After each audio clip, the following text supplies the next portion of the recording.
Salut la team, j'espère que vous allez bien, que vous êtes en forme. Aujourd'hui on se retrouve pour parler football américain et je vais te présenter comment on prépare une saison dans un club en France. Avant de commencer la vidéo, je compte sur toi pour donner de la force, alors abonne-toi, lâche ton pouce bleu, laisse un commentaire, partage cette vidéo, merci beaucoup. C'est comme ça que je pourrai faire avancer la chaîne et pouvoir aussi continuer à vous partager du contenu de qualité.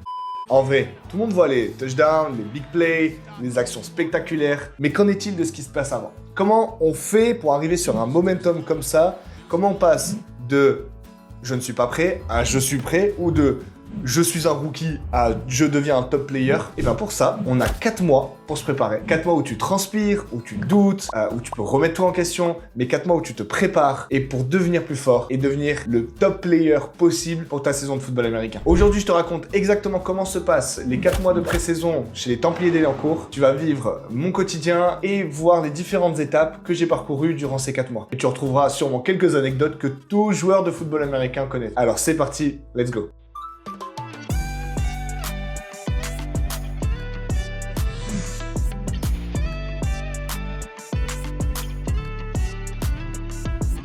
Septembre, c'est la rentrée des classes. Tu revois tes anciens potes, tes anciens coéquipiers, t'es content de revoir tout le monde.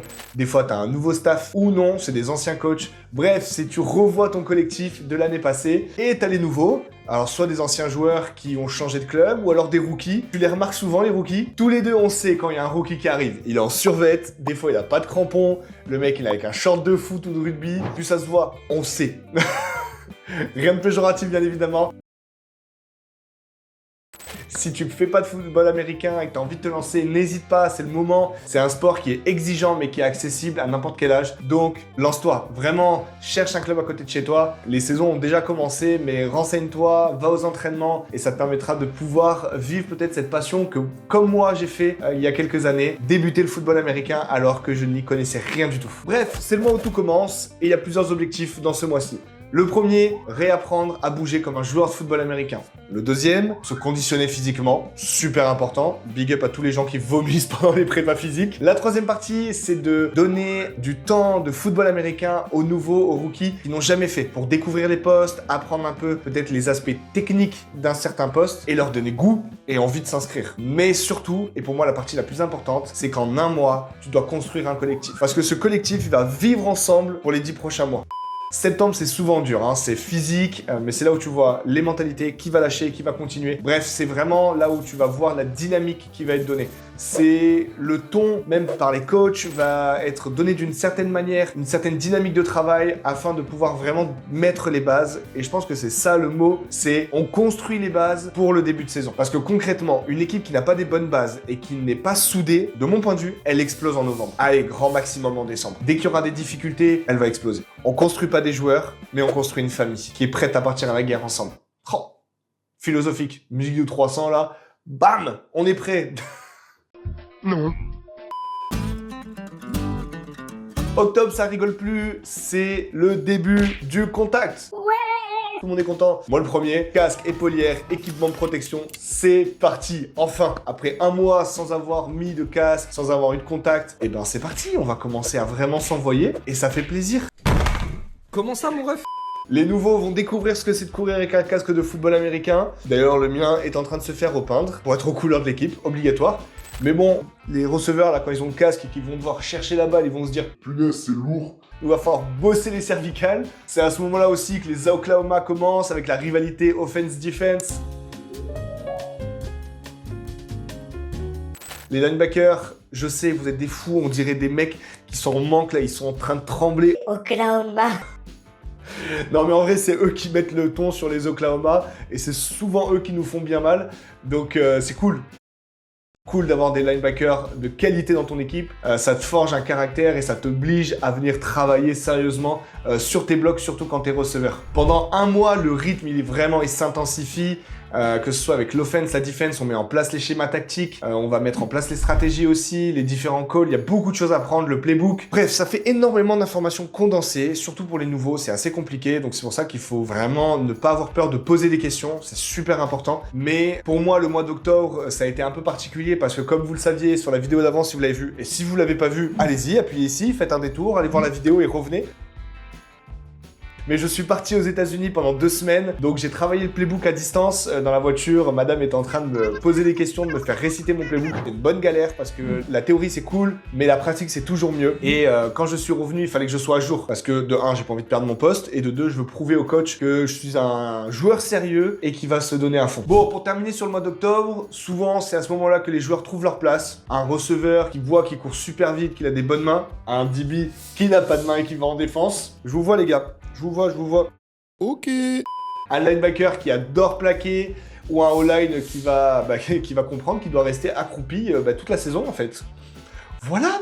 C'est le moment où l'équipe prend forme, le playbook se met en place et où les coachs deviennent intransigeants. Chaque erreur commence à coûter beaucoup plus cher. Blessures, incompréhension, mauvaise mise en place des jeux. Et ben ouais, on y est, on rentre dedans et on arrive sur le mois de novembre. C'est mon mois préféré, parce qu'il y a des matchs en fait, tout simplement. Le mois de novembre, c'est là où il y a les matchs de pré-saison. Souvent, on va se mettre dans une dynamique comme si on était en semaine de match. On va vraiment découvrir et mettre en place les tactiques face à une équipe adverse. Parce que c'est bien gentil, la rivalité offense-defense dans la même équipe, mais au bout d'un moment, il faut se frotter à quelqu'un d'autre. J'adore cette période de match de pré-saison parce qu'en fait, on voit souvent des personnes se révéler. On voit un DB qui lâche une interception alors qu'il était super discret depuis le début de saison. D'ailleurs, gros big up les gars aux DB de l'équipe qui ont lâché 5 interceptions et 1 pick 6 durant un des matchs de pré-saison. Bref, vous m'avez régalé, voilà. J'étais comme ça. Ça cookait tout le match. C'était une folie, franchement, un régal. Et voilà, tu vois des gens qui se réveillent, tu vois un O-line qui va ouvrir un gap comme Moïse, bam, avec son bâton qui va ouvrir la mer Rouge. C'est la folie et c'est là où tu vois que le travail paye. Bon, j'imagine que vous avez vous aussi des anecdotes un peu marrantes, un peu folles sur vos matchs de pré-saison. Alors, n'hésite pas à les écrire en commentaire, j'ai hâte de voir ça. Et pour finir, bien évidemment, le mois de décembre, c'est le dernier mois de cette pré-saison et il se passe pas mal de choses. Souvent, le rythme redescend. On va avoir plutôt de la mise en place, de la correction par rapport à ce que l'on a pu voir pendant les matchs de pré-saison. On va aussi peaufiner les tactiques, les équipes spéciales. On va retravailler quelques aptitudes sur certains joueurs pour vraiment être prêt pour janvier. Décembre, c'est vraiment un mois particulier, c'est le calme avant la tempête. Tout le monde est en mode focus sur le mois de janvier parce que la saison commence dans un mois et c'est super court. Sauf que le problème, et c'est pour ça que je disais que si on crée pas une famille, si on crée pas un groupe soudé, le groupe explose. Et en fait, souvent en décembre, il y a plein de gens qui désertent. Il fait froid, mais ils désertent. Paradoxe, je suis tellement pas drôle. Tout ça pour dire, concrètement, il fait froid, il y a les fêtes, donc il y a plein de bonnes excuses, en fait, pour ne pas venir aux entraînements. La dernière fois, on s'est entraîné, il faisait -2, je crois, il gelait sur nos vêtements. C'est une folie, c'est une galère de s'entraîner, il fait nuit tôt, on n'a pas envie de se motiver, mais c'est là où vraiment, on vient peaufiner les derniers détails qui nous permettront d'être performants et qui vont permettre à une équipe soit de s'imposer durant la saison, soit de se faire marcher dessus. C'est pour ça que, par exemple, moi, en tant que tight end, avec les receveurs et le quarterback, on va vraiment travailler sur les angles à prendre, le timing de la balle. Il y a vraiment une synchronisation qui est super importante, qu'on se rend pas compte quand on regarde de l'extérieur. Mais tout est une question de timing. Et c'est la même chose pour tous les autres postes, c'est-à-dire que un O-line, ça doit être une vraie muraille et pas un rideau de douche. Un D-line, il doit savoir contenir son contain et vraiment réussir à aller être percutant pour déstabiliser le quarterback. Bref, il y a énormément de choses qui sont à peaufiner, énormément de choses qui sont à retravailler, mais c'est là que ça fait la différence. Ah, j'ai les allergies, ça me rend fou. On n'oublie pas la dernière partie et la plus sympathique du mois de décembre. C'est souvent là qu'on fait le Media Day, qu'on prend les photos, les vidéos aussi pour tous nos supports durant la saison. C'est souvent là, à ce moment, où les gars essayent de paraître plus musclés qu'ils ne sont. Tu vois des mecs qui ont jamais mis un pied dans une salle de sport et sont là en train de faire des pompes en mode Ok, est-ce que je suis bien assez congestionné pour la photo?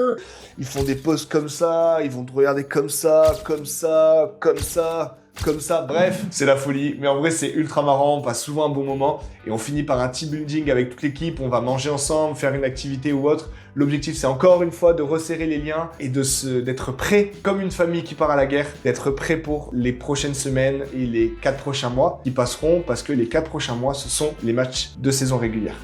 D'ailleurs, si tu veux une vidéo inside sur comment s'organise un Media Day dans un club, ça va être un grand plaisir. Mets-le-moi en commentaire et je tendrai cette vidéo. Ça sera un petit bonus que je vous sortirai peut-être sur le mois de fin décembre, voire sur le mois de janvier.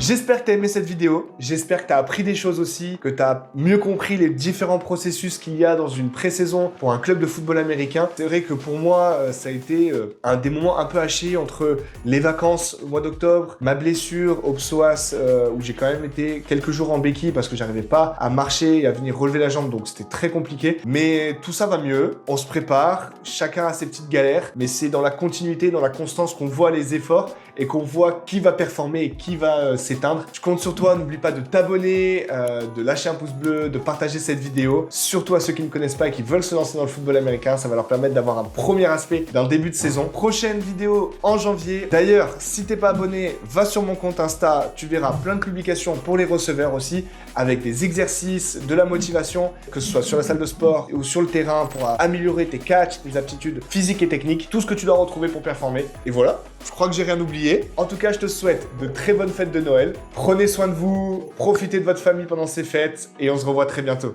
Salut la team!